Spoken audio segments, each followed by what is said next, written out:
In your booklet, you should have a copy of the outline, which will make it easier to follow as we proceed.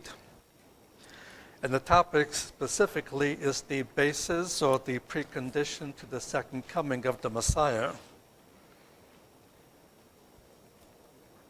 To clarify, I'm not specifically dealing with the rapture.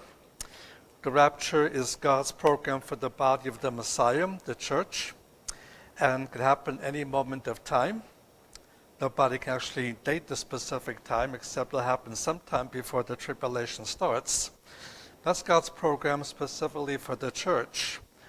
I have about 2, maybe 3 shelves of books over the years I've collected from people that provide a specific date for the rapture. And each one of those so far, except one new one that just came out, have all gone out of print for obvious reasons. Not too years ago, there was a man who wrote a book called 88 Reasons Why the Rapture Will Come in 1988. And started getting letters from people from different parts of the world should I give my opinion of this book, because they were really believing in it. And I got tired of writing different letters, so I wrote a manuscript called 88 Reasons Why the Book is Wrong. And 88 came and went. Then he said he made a 1-year mistake and wrote a second book called 89 Reasons Why the Rapture Would Come in 1989. And that one did not sell as well anymore. And thank God he did not write a book called 90 Reasons Why the Rapture Will Come in 1990. But the rapture will never be a datable event. But the second coming will be specifically datable once there's a covenant signed between Israel and the Antichrist that triggers the 7 years of tribulation. So the second coming will come 7 years after the signing of this covenant. Furthermore comes 1,260 days or 42 months or 3.5 years after the abomination of desolation, when the Antichrist will take over the tribulation temple and proclaim himself to be God Almighty and call upon the whole world to worship him as God. Our focus would be specifically on the second coming, and more specifically on the basis or precondition of the second coming. So please turn your Bibles to Matthew chapter 12. Matthew chapter 12. Within Matthew's gospel, he begins going public with his ministry in chapter 3. And from chapter 3 to chapter 12, we find him going all over the land of Israel, from city to city, synagogue to synagogue, proclaiming himself to be the Messiah and authenticating himself to be the Messiah by means of his miracles and signs and wonders. Now, the purpose of his miracles from chapter 3 to chapter 12 was to serve as signs to Israel, for Israel, concerning his messianic claims. And therefore, he not only proclaims it, he also does many signs and wonders, including certain miracles which in Judaism of that day only Messiah should be able to do. But now begin to change here in Matthew 12. I won't bother to read the text in its entirety, since it would take some time and we're going to finish by time. But we begin in chapter 12, verses 22 to 45. And after having traveled considerably, we're now at about the halfway point of his public ministry. We read in verse 22, "Then was brought unto him one possessed with a demon, blind and dumb or mute, so that he could not speak. And he healed him insomuch that the dumb man spoke and saw." And the key miracle is that he's able to cast out a demon that caused the person that was controlled by the demon to be a mute, so he could not speak. Now, the act of casting out demons was not all that unusual in the Jewish world of first century Israel. And we read in rabbinic writings of rabbis casting out demons here and there. There was one kind of demon a rabbi could never cast out. Now, the Sadducees did not believe in angels or demons, so this was an issue specifically for the Pharisees. And in Pharisaic Judaism, to cast out a demon, one had to use a specific ritual, and this ritual had 3 specific steps. Number one, the exorcist would have to establish communication with the demon. When a demon speaks, he uses the vocal cords of the person he controls.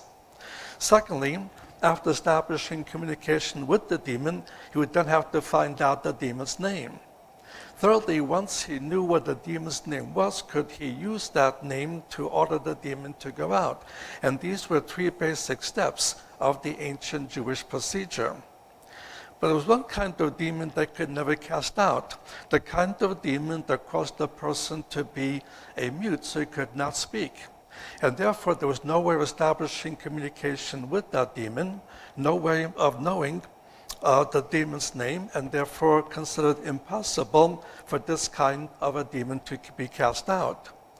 But rabbinic theology, they said that when the Messiah comes, he will even be able to cast out these kinds of demons. In the Pharisaic Judaism of first century Israel, there were three types of miracles which were never recorded in the Hebrew Bible, and therefore these were the miracles only Messiah would be able to do. One was the healing of a Jewish leper. One was the healing of someone that was born blind, in contrast to going blind. And then the third one is the one we're dealing with here, casting out of a dumb demon. And that's exactly the kind of demon that he cast out. And notice the question this raises among the Jewish masses in verse 23. And all the multitudes were amazed and said, "Can this be the Son of David?" But this time we already cast out all kinds of all kinds of different demons. This question never came up because others were doing the same thing. But when he cast out a dumb demon, notice the question about him being the Son of David comes up, and that's a messianic title. So could this be the Messiah? These are Jewish people that have been taught by the Pharisees that when Messiah comes, he will be able to authenticate himself by casting out dumb demons. But while the multitudes raised the question, what they're not willing to do is simply answer the question for themselves. Instead, they're looking to their spiritual leaders, the Pharisees, to answer that question for them. And the Pharisees have only two options at this point. The first option would be to proclaim him to be the Messiah, but this they don't want to do because of his rejection of Pharisaic Judaism, what he did in the Sermon on the Mount earlier in Matthew 5-7. The second option is to reject his messiahship, but if they go with the second option, they will at the same time have to be able to explain away how come he can do what they have been teaching only Messiah would be able to do. And in verse 24, they go with the second option. But when the Pharisees heard it, they said, "This man does not cast out demons, but by Beelzebub, the prince of demons." And so they explained it away by merely saying he himself is possessed, but not by a common demon. He's possessed by the prince of demons, Beelzebub. In our theology, we recognize this to be Satan. In rabbinic theology, Beelzebub was not the same as Satan. Well, Satan was the highest authority, but among the prince of demons was another kind of demon called Beelzebub. Now, his actual name was Beelzebul, meaning the Lord of the Royal Palace, but the rabbis played with his name and called him Beelzebub, meaning the Lord of the Flies.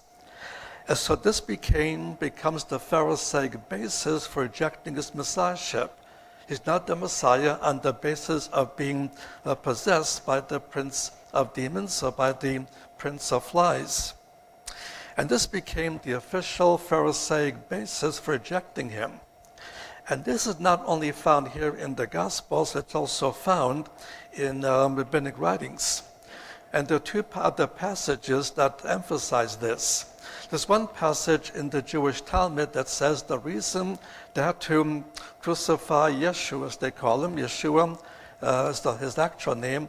Yeshua was a shorter name that stood for Yamach Shmo V'Zichrono, meaning may his name and memory be blotted out. And they called him by this name. And the reason they had to execute him on Passover, though it contradicted Jewish law to have any executions on any Jewish holy day, had to do with the nature of his crime. And the nature of his crime was he seduced Israel by practicing sorcery. He seduced Israel by practicing sorcery. And sorcery is a close connection with demonism. Another passage teaches that while he was still living in Egypt, he made these cuts in the skin of his flesh. He inserted into the skin the 4 Hebrew letters of God's name that correspond to our Latin letters of YHWH. And by inserting the 4 letters of God's name in Hebrew into his skin, that's how you could do the unique miracles that no one else could ever do. And so these 2 rabbinic quotations from Talmudic sources, but it reflects what's happening here in verse 24. He was able to do what no one else could do is because he was possessed by the prince of demons. Now the Messiah responds in verses 25 through 29, and he points out, first of all, that this simply could not be true because it would mean a division in Satan's kingdom. Secondly, this miracle actually means that, this statement simply means that you cannot have a division in Satan's kingdom, and therefore this accusation simply cannot be true. And later on in verse 27, this shows that he is stronger than Satan. He's not subservient to Satan. And finally, it shows that he is stronger than Satan and not subservient to Satan. When it comes to the actual key point, right through verse 37, he points out that what they're guilty of is now committing the unpardonable sin. And this unpardonable sin, we should notice, is mentioned only in one context, in the parallel account in Mark and a similar account in Luke, but it's a very specific sin. And the specific sin is that as a people, as a generation, they have now rejected his messiahship on the grounds of being demonized. And therefore, it is a unique guilt of that generation. So we should go by the context and exactly what is the unpardonable sin. And we can define it this way. The unpardonable sin is the national rejection by Israel of the messiahship of Yeshua, while he was present on the grounds of being demon-possessed. It's on the screen, but let me repeat it. It is the national rejection of the messiahship of Jesus while he was physically present on the grounds that he was demonized by the prince of demons. And because this is what he calls it, it is unpardonable. Judgment is now set against this generation, a judgment that will finally hit in the year AD 70, a judgment that will bring about the destruction of Jerusalem and destruction of the temple and the beginning of Israel's worldwide dispersion. And we shall see shortly that at this point, 2 key words keep coming up. This generation, because this generation alone is guilty of this very unique sin.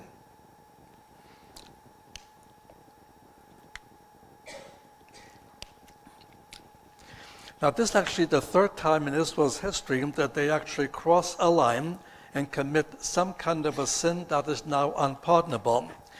It thus has nothing to do with losing salvation, also nothing to do with individual members of this generation that could still come to faith. And the great example is Paul, who was not only vehemently against the messiahship of Jesus, he even had committed killing and murdering Messianic Jews of his day. But this is a generational sin, applicable to the generation, but not applicable to every individual. Individuals could come to faith. Now, the first time something like this happened is in the book of Numbers, chapters 13 and 14. Moses sent out 12 spies that came out to spy out the land, and when they came back, all agreed on one point. The land is what God calls it, the land that flows with milk and honey. But then came a crucial point of disagreement. In that only 2 men said, God is with us, we can take the land.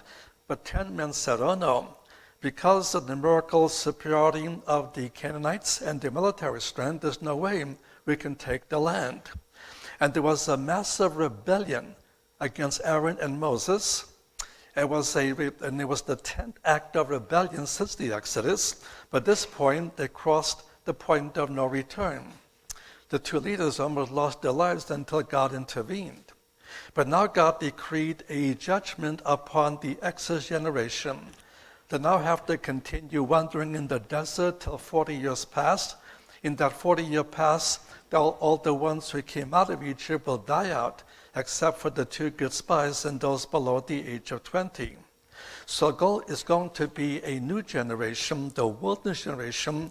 They'll be re-offered the land under Joshua, which they will accept it, will finally enter the land itself.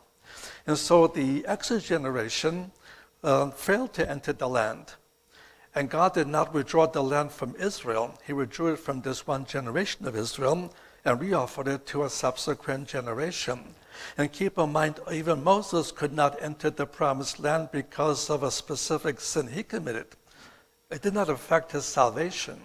We had to pay the physical consequences of crossing the point of no return. The second time this happened is in the days of King Manasseh, who was the worst king Jerusalem ever had. And he was guilty of killing many of the believing remnant of that day of the people of Israel, more specifically the people of Judah. And he turned the temple compound into a major center of idolatry. And finally he crossed the point of no return, and God decreed the Babylonian destruction of the city and the temple and the 70 years of captivity in Babylonia. Here again, once a point of no return is reached, no amount of repenting can change the fact of physical judgment. And indeed, Manasseh later repented, became a saved man, but it did not change the nature of the coming judgment. It simply meant it would not come in King Josiah's day, the last good king of the city of Jerusalem. But once Josiah was killed in battle, then the judgment came afterwards. And that began the destruction of the city, the temple, and the 70 years of captivity. And now here in Matthew 12, for Jewish history, a third time a specific generation goes beyond the point of no return. And therefore, they are now facing the coming judgment of AD 70. And there'll be a depletion of the Jewish population till the Jews in the land became a minority and no longer the majority population. Now look at verse 38. While he's addressing these words of judgment, in verse 38, then certain of the scribes and Pharisees answered him, saying, "Teacher, we would see a sign from you," implying that he hadn't done enough to authenticate his messianic claims. But this time he performed numerous signs and wonders, many miracles, even those signs that the Pharisees themselves had decreed only Messiah would be able to do. But in spite of all this element, they chose to reject him. And so he announces the new policy concerning the purpose of his signs.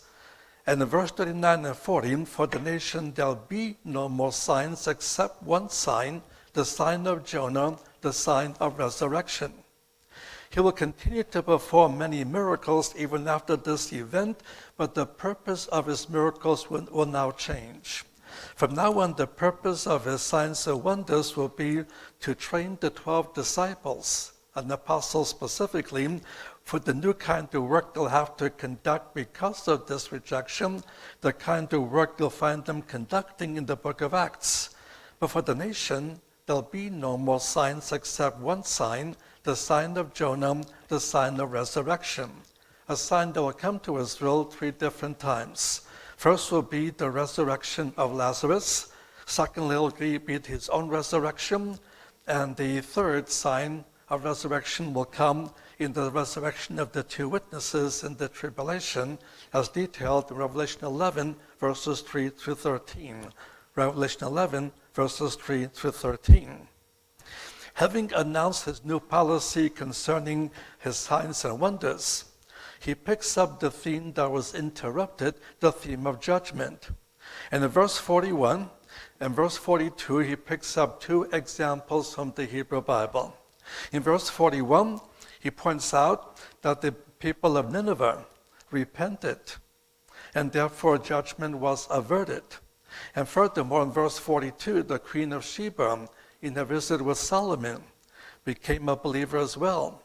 And so in the great white throne judgment, there'll be two sets of witnesses, the people of Nineveh and the Queen of Sheba, that will serve as a witness against the specific Jewish generation for being guilty of this unpardonable sin.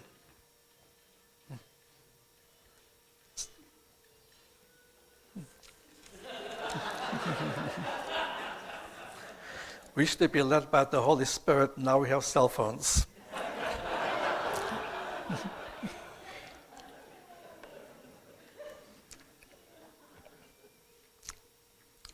He concludes his statement about judgment in verses 43 to 45 with the story of a different demon.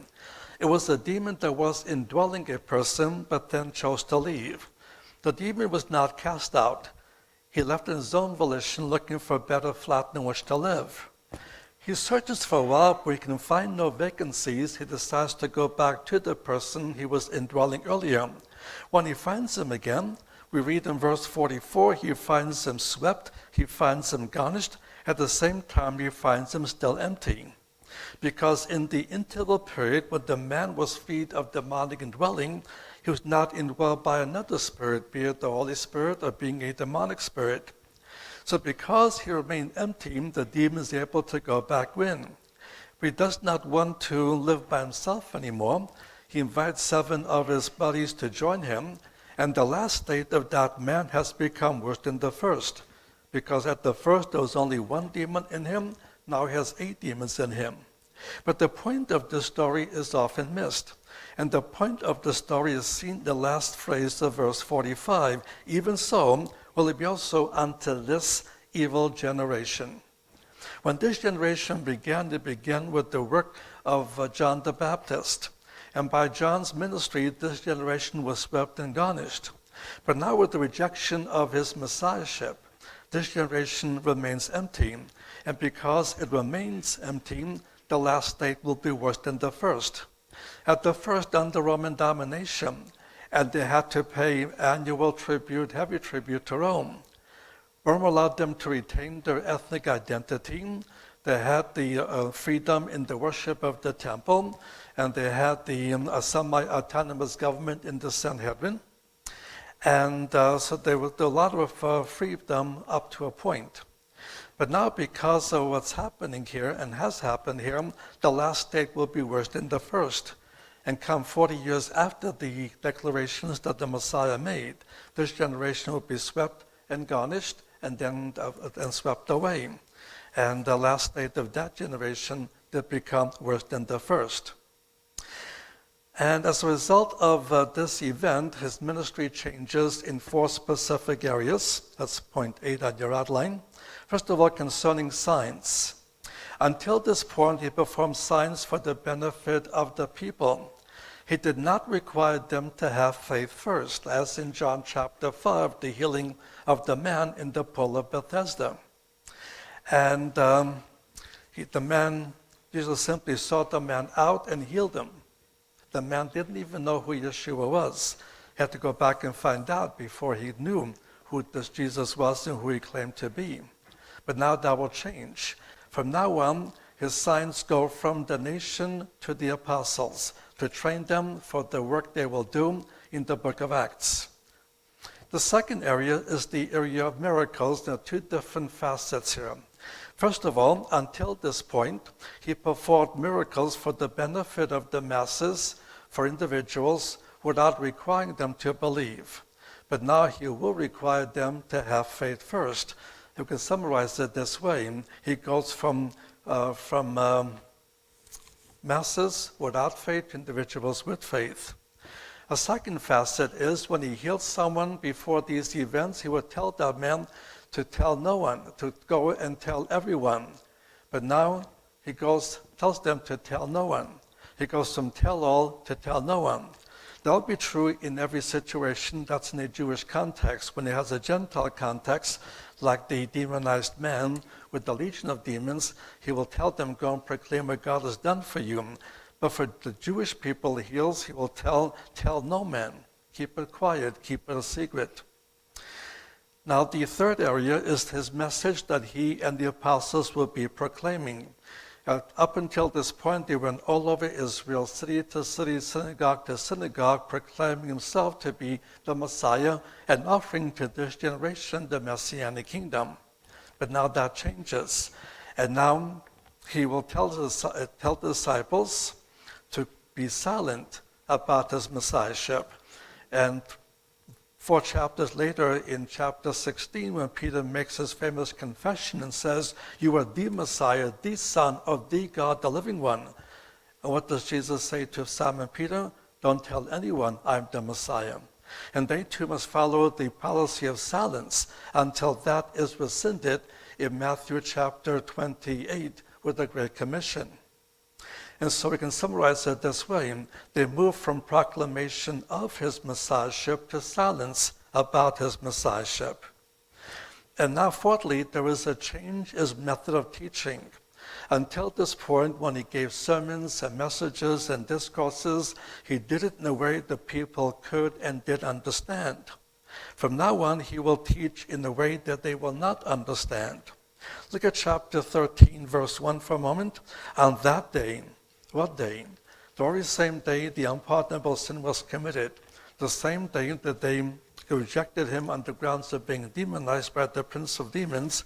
On that day, says verse 3, he spoke to them many things in parables. He now begins a parabolic method of teaching. The disciples ask him in verse 10, "Why are you teaching them parabolically?" They were not used to him teaching in this manner. His answer is there are 3 main reasons for the parabolic method of teaching. First of all, for the masses, it will illustrate the point. But for for the masses, it will hide the truth. They won't be able to understand the truth. But for the disciples, it will clarify the truth. So he speaks a parable. Nobody understands. Even the apostles do not understand. But when he's alone with the apostles, he then explains the meanings of the parables he spoke. So for the multitudes, they will not understand. For the disciples, they will understand after he explains the parable. And thirdly, it will fulfill Scripture, starting Isaiah chapter 6. And so we can summarize it. His method of teaching goes from clarity to parabolic. Clarity to parabolic. Now skip over to Matthew chapter 16.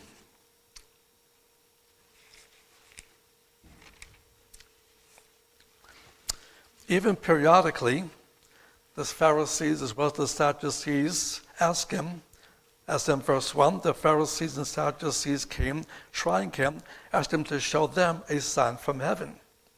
But if it comes from heaven, as it did before, they'll simply say that came from Beelzebub. His policy now continues. And in verse 4, an evil and adulterous generation seeks after a sign. There shall no sign be given unto it, except the sign of Jonah. And he left them and departed. So again, for the nation, there'll be no more signs, except for one sign, the sign of Jonah, the sign of resurrection. Skip down to verse 11. And when he was about to go aboard to cross over to the other side of the lake, the Sea of Galilee, what he points out in verses 11 through 12 is they should not be concerned about physical bread. They should learn from the feeding of the 5,000 that he will provide the food for them as necessary. But the word leaven, when used symbolically, is always a symbol of sin, and in Matthew's gospel, a specific sin, the sin of false teaching. The leaven of the Pharisees is that he's demonized. The leaven of the Sadducees is that he's against the temple rituals that were being practiced. And Mark adds a third group, the Herodians. He's against he's against Roman rule to the house of Herod. So all 3 different Jewish groups have certain things they teach about him against him, none of which were true, and they should be, he wants them to be especially beware of the leaven of the Pharisees, the Sadducees, and the Herodians. And And that's why he prepares them for what's going to happen at the foot of Mount Hermon and the Caesarea Philippi, which we would not have time to get into now. Now, let's turn to Luke chapter 7.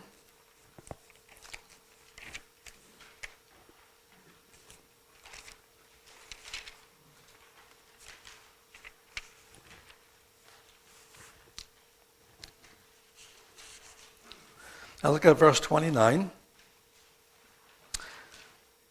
And all the people, when they heard it, and the publicans justified God, being baptized with the baptism of John.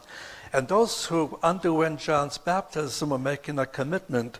Whomsoever John points out the Messiah to be, upon him they will believe. And indeed, as people come across and listen to Yeshua, listen to the Messiah, then they indeed understand that he's the one that John was talking about and come to faith. Verse 30, but the Pharisees and the lawyers rejected for themselves the counsel of God, being not baptized of him. Whereunto then shall I liken the men to this generation? Notice the phrase again. This generation. It appeared 3 times in the Matthew 12 context.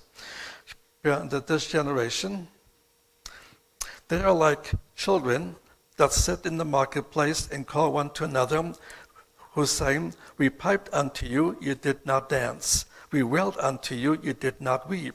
For John the Baptist came eating no bread and drinking no wine.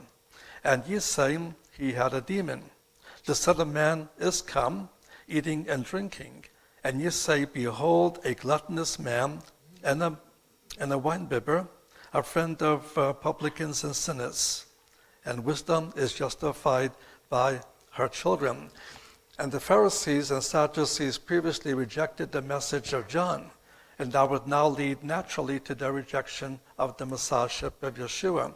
In fact, in another context, they accused John of being demonized. And what they accused John of being demonized, they accused the Messiah of. Only in his case, he's the prince of demons, not merely demons. Let's turn to John chapter 11.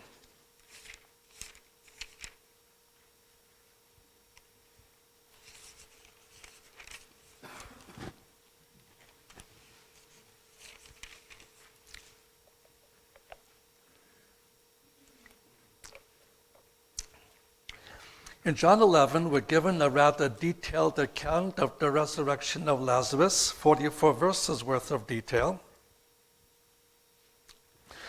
And in verses 1 through 6, it sets the stage when he gets a message from the 2 sisters of Lazarus about the illness of Lazarus that was endangering his life. And the intent of giving him the message is for him to come quickly to Bethany and heal Lazarus. And geographically speaking, where he was at this moment of time, it would be only a 1-day walk to get to Bethany. You anticipate, therefore, reading that when he heard about the illness, he departed from Bethany.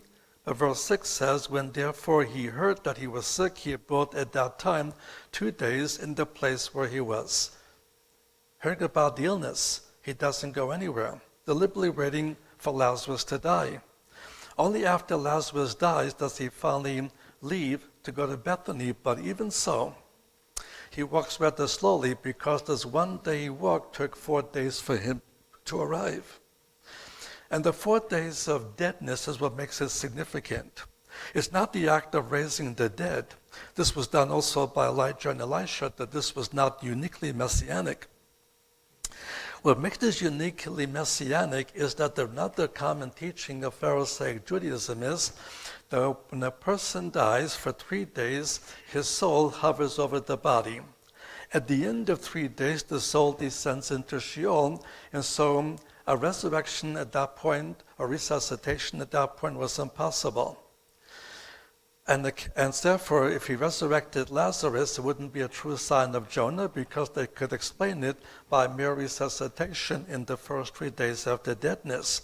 But now that he was already 4 days dead, that would raise the uniqueness of the issue. So we come to the end of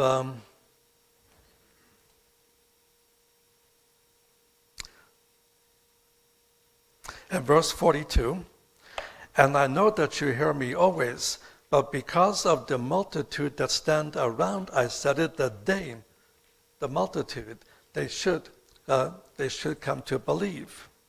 And so notice that this sign was still targeting the Jewish contemporaries of his day. This is the one sign he promised to give them publicly. And when this sign is given, they'll have to respond. At the end of verse 44, Lazarus is resurrected and the first sign of Jonah is given. And those are the two different responses. In verse 45, many Jewish people respond correctly and believe. But in verse 46, many others still belaboring under the leadership complex. Report what's been told, what they saw to the Pharisees. And the Pharisees know that this is the sign he promised to give them because he was speaking to them when he made that promise. So in verse 47, the Sanhedrin, both Pharisees and Sadducees, the chief priests in those days were the Sadducees, gathered together. In the course of their deliberations, they decide to go ahead and condemn Jesus to death, and then spread the news in verse 53. So from that day forth, they took counsel, they might put him to death. That's the decision.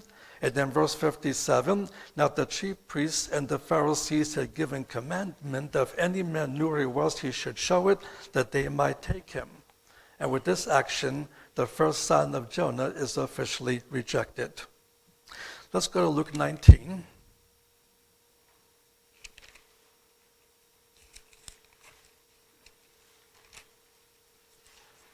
The context is that of the triumphal entry. He's riding into Jerusalem on a donkey in fulfillment of Zechariah chapter 9, verse 9, and multitudes are conducting him into the city and into the temple compound, crying out, Hosanna. That's the Greek form for the Hebrew Hoshana. Hoshana. This is, and they proclaim him to be indeed the son of David, and looking forward for him to establish the kingdom. And one would think that conditions can now change. But the unpardonable sin has already been committed. And because of its unpardonableness, no amount of repenting can change the fact of the judgment of that decree. Now some of our own circles interpret this right as a final offer of the kingdom to Israel. But nothing he says in this right can be interpreted as a re-offer of the kingdom. And when he speaks words of judgment, although the multitudes are proclaiming him to be the Messianic king. So Luke chapter 19, verse 41, when he drew nigh, he saw the city, wept over it, saying, if you had known in this day, even you, the things which belong unto peace, but now they hid from your eyes. For they shall come upon you when your enemies shall cast up a bank about you and compass you round and keep you in on every side and shall dash you to the ground and the children within you, and they shall not leave in you one stone on top of another because you did not know the time of your visitation. The words are not words of the offer of the kingdom. The words are clearly dealing with the coming destruction of the city and the temple. The judgment is still on. And 40 years after he spoke these words, the judgment finally came with the Roman destruction. Let's now go back to Matthew and look at Matthew chapter 23.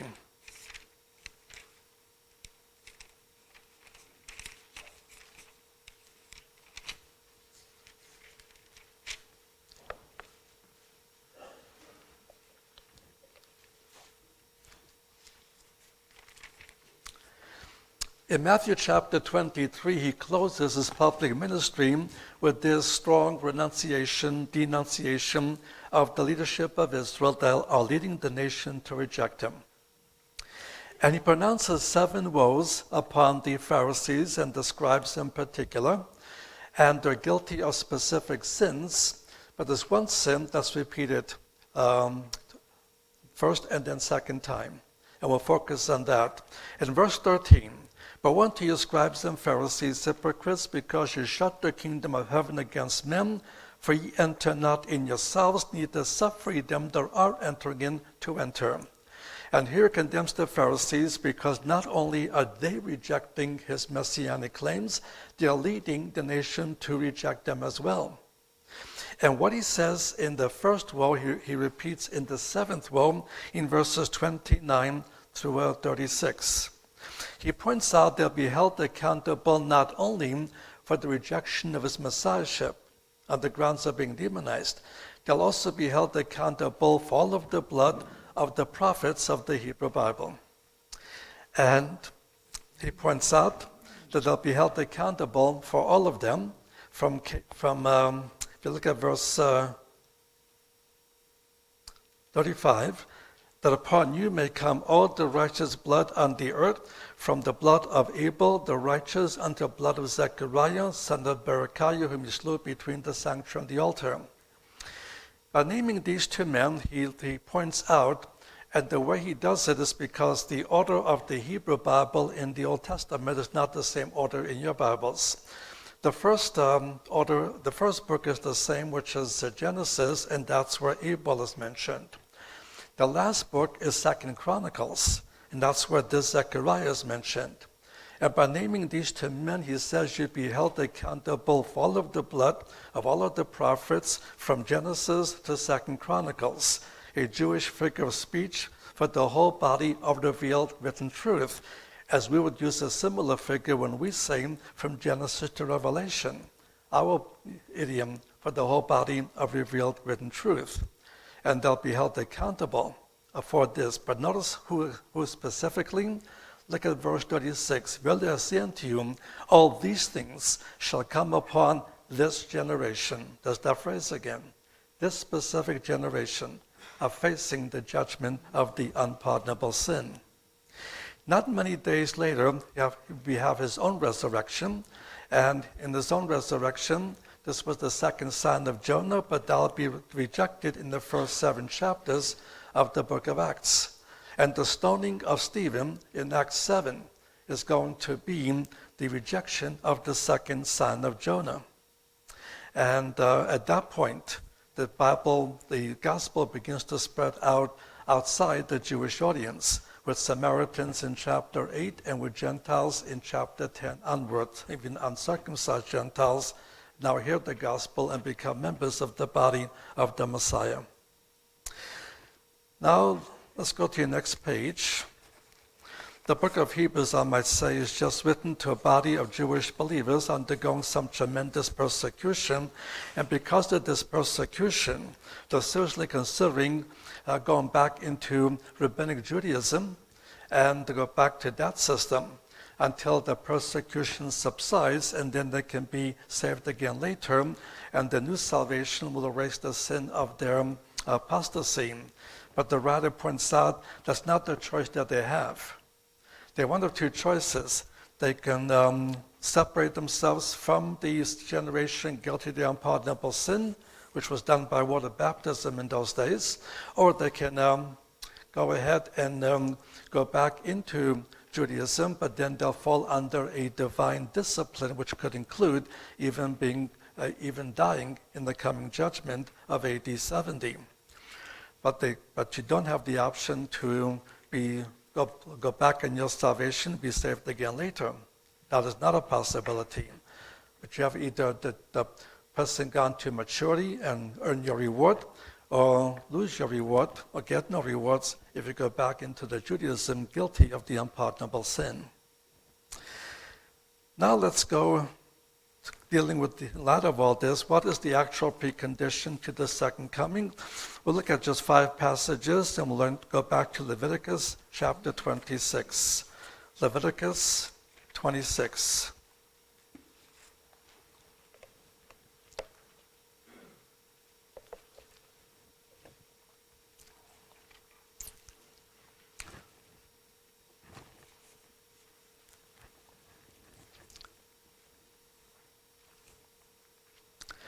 Leviticus 26, Moses points out that when they go back, they finally enter the promised land, they'll fall into periods of disobedience.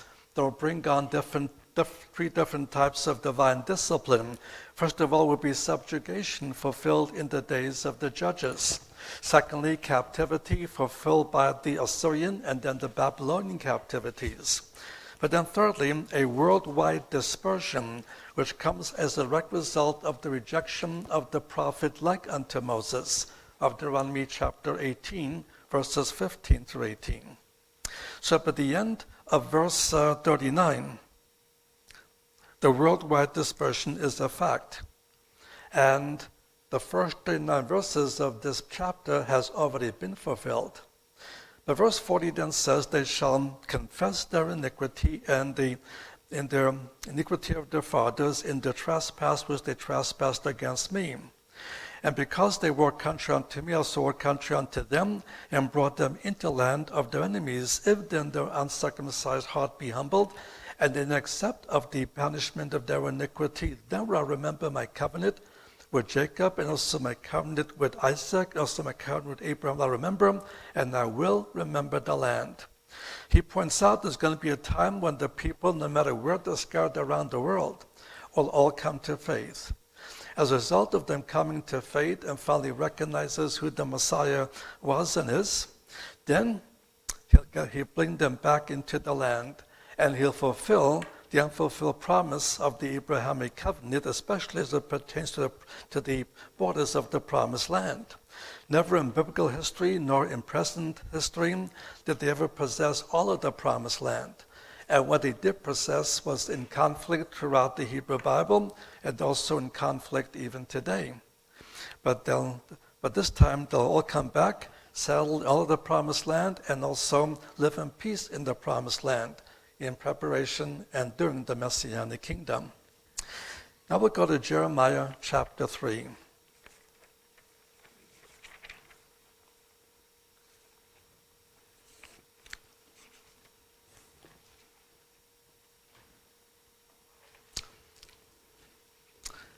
In Jeremiah chapter 3, the context is from verse 11 down to verse 18.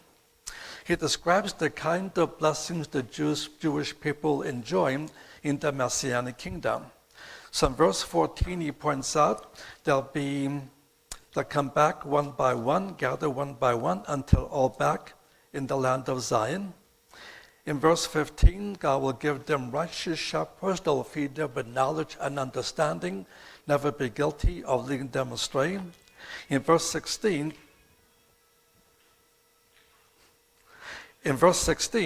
it shall come that they won't so much as think of rebuilding the Ark of the Covenant, because in verse 17, God himself, in the person of the Messiah, will rule the people from Jerusalem and will not ever allow them to be led astray again. In verse 18, that will apply to both houses of Israel when they come back into the promised land. But to be able to finally enjoy these millennial or messianic kingdom blessings of verses 14 to 18 is preconditioned by verse 13, only confess your iniquity. And from verse 11 onward, the word iniquity is in the singular, as it was also in Leviticus passage.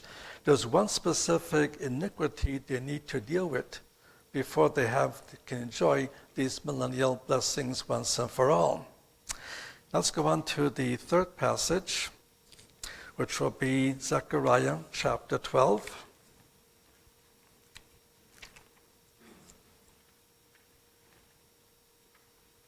The last three chapters are one unit, one prophetic revelation God gave the prophet. And he deals in verses 1 through 9, when all the armies of all the nations come against the Jewish people, both initially those outside of Jerusalem, and then we tend to go against the Jews in Jerusalem. And the goal is to finally annihilate them. But in the context of this, in verse 10, and I'll pour upon the house of David, upon the inhabitants of Jerusalem, the spirit of grace and supplication. They shall look unto me whom they have pierced. They shall mourn for him as one mourns for only son, and shall be in bitterness for him as one in bitterness for his firstborn. And this time of mourning continues to the end of chapter 11 into chapter 13, verse 1. There'll be a spirit poured out upon the whole nation, and the whole nation will come to faith. And they must come to faith before they can finally see the second coming and also the issue of coming into the Messianic kingdom. What this passage says, they shall look unto.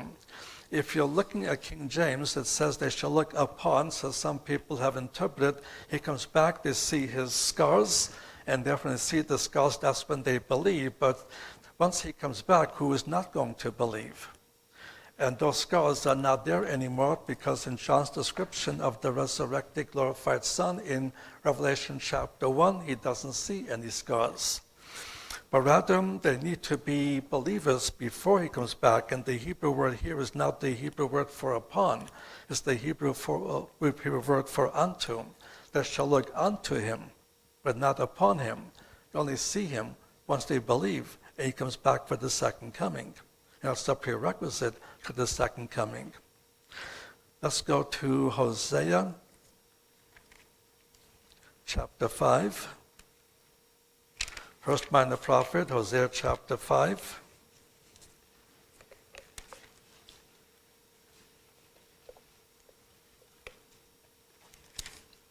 Throughout the 5th chapter of Hosea, God is doing the speaking. And God is still speaking as we come to chapter 5 of Hosea, verse 15. I will go and return to my place until they confess their offense and seek my face. In their affliction, they will seek me earnestly. Now, before one can return to a place, he must first leave it. Only after leaving it, can he then return to it. God's place is heaven. So before God can return to heaven, he must first leave heaven. And when did God ever leave heaven? At the incarnation, where the second member of the triune God came and took on humanity, came as the God-man. And that's when he left heaven, and he returned to heaven with his ascension from the Mount of Olives. And why did he return to heaven? Because of a specific offense against that singular. Because of a specific offense committed against him, he returned to heaven. He goes on to say he will not return. He will not come back until this offense is confessed, adding in their affliction, they will seek me earnestly. And in the context of Armageddon, that'll be the key affliction. You can keep your finger here momentarily and turn over to Matthew 23 again. We'll come back to Hosea momentarily.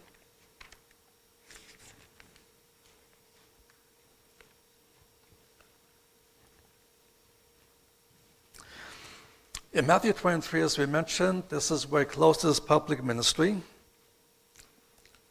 He's still addressing the leaders when he says in verse 37, O Jerusalem, Jerusalem, that kills the prophets and stones them that are sent unto her.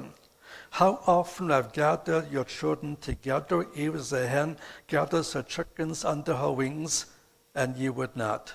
Behold, your house is left unto you desolate.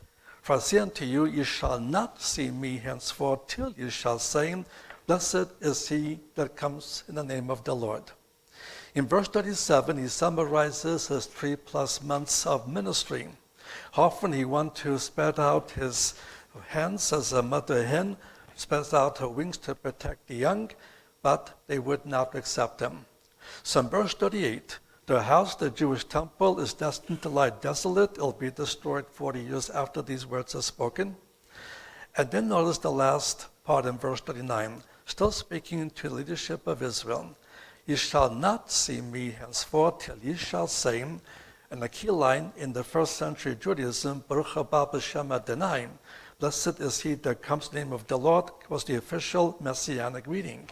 And rabbis were teaching when the Messiah comes, he must be welcomed with these words. That required them to accept Yeshua, Jesus, to be the Messiah.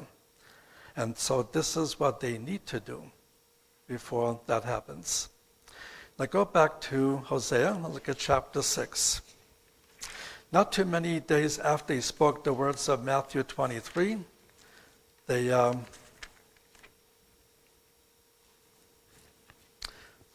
legions of Rome came, destroyed the country. But before all that,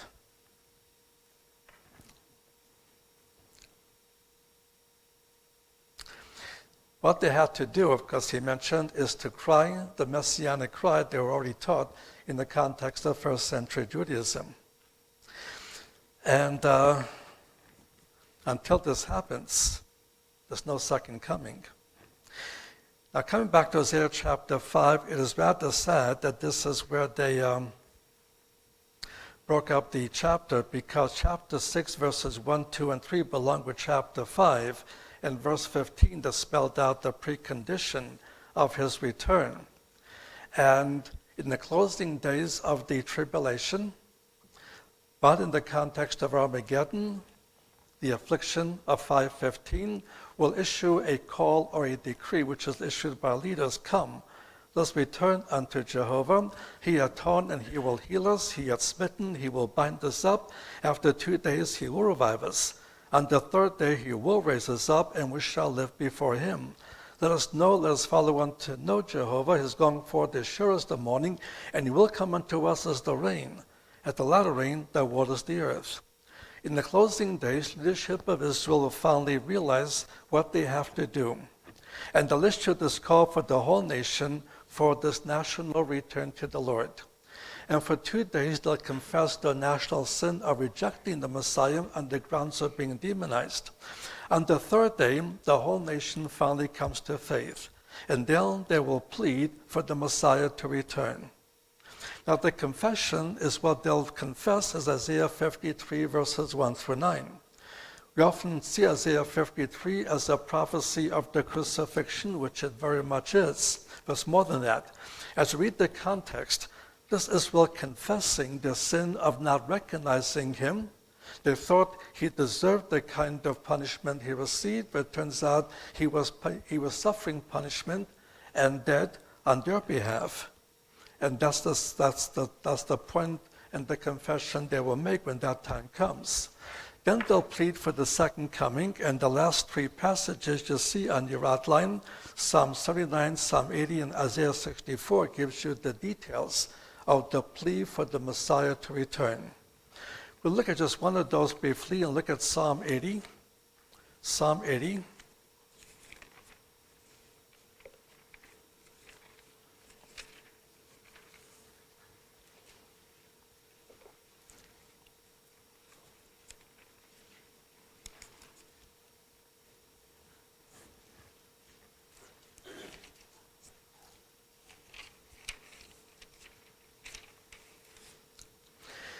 Now, the first 3 verses provides the theme for the whole psalm.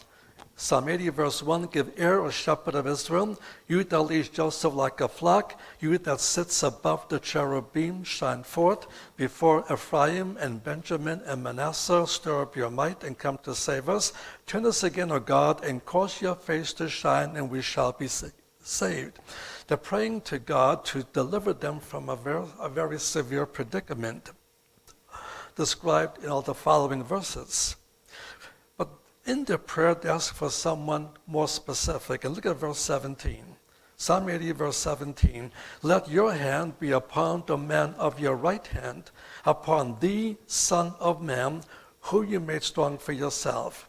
The one they're asking more specifically is for the one sitting at the right hand of God the Father.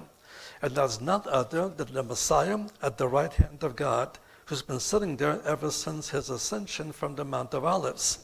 But they will come at the Jewish request for him to do so. He'll come back, rescue Israel from all of the armies of all of the world, and finally establish Israel in the Messianic kingdom. And that is the precondition to the second coming.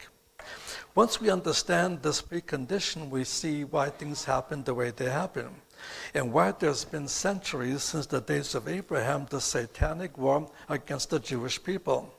Satan knows that once the Messiah comes back, his career is over. He also knows that the Messiah will not come back until the Jewish people ask him to come back. So if he can ever destroy the Jews before they have a chance to plead for the Messiah's return, there'll be no second coming, and then Satan's career is safe forever. That's why things like the Crusades occurred. That's why the Nazi Holocaust occurred. And that's why in the tribulation, he gathers all of his demonic forces to be in and around the land of Israel to try to destroy the Jews in Israel, but also destroy the Jews elsewhere they may be. But this, because the nature of his anti-Semitism is to save himself from the final judgment of the lake of fire. Biblically, we know as much as he will try, and he'll do the worst yet to come in the tribulation, the second half of the tribulation, ultimately he will fail. And there will be a second coming, and there will be the nature of the return. A new book that came out not long ago about trying to date the rapture, it starts with the Hebrew word bereshit, which is the first word in Hebrew word in Genesis 1:1. And the author tries to show how each letter actually is a prophecy about the dating of the rapture. And he now knows exactly, not the exact day, but he knows the exact season. And he'll come sometime in the fall of 2023.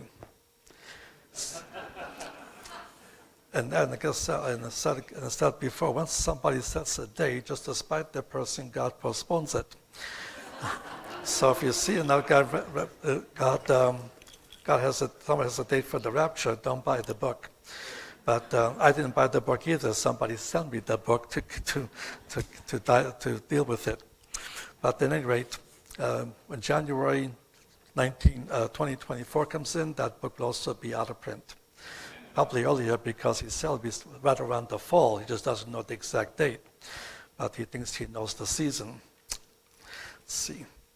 Well, one question people kept asking me before I came to this part, you can tell me rabbi stories. And my problem is I never wrote down what's rabbi stories I spoke here before. So I'm trying to find one I don't think I shared before, so let me try this one. I picked this up in Germany, and there was a small town with only one Catholic church, one priest, one synagogue, one rabbi. And one day the priest wanted to do something nice for the rabbi as a goodwill gesture, but not without telling him.